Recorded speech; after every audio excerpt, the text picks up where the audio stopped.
President, I rise today to support Senator Vance's resolution of disapproval for the District of Columbia's anti-police law.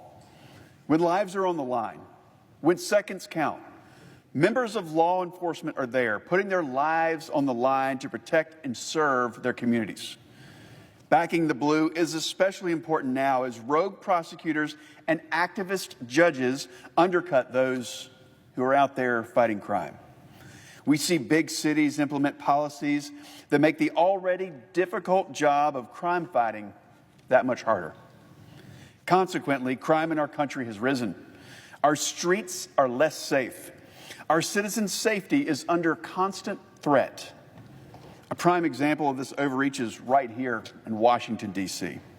Last year, the D.C. City Council passed a so-called comprehensive policing and justice reform package. And the package contains provision after provision that hamstrings the police in this city. It limits the tactics they can use to control unruly crowds and riots, and it buries them in paperwork before they can even execute a constitutional search. It strips cops of the power to review body cam evidence, and it allows for their names to be released to the media before an investigation can even begin. And what has happened since all this act went into effect?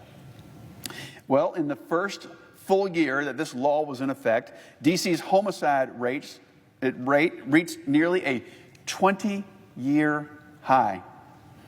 In just the first 4 months of 2023, there have been over 250 carjackings and an increase in robberies throughout the city.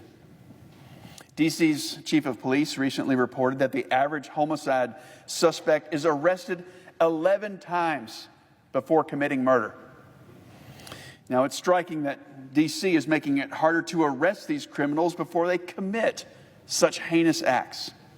And at the same time, the district's police union has reported that the department, quote, has lost over 1,200 police officers while only replacing 700.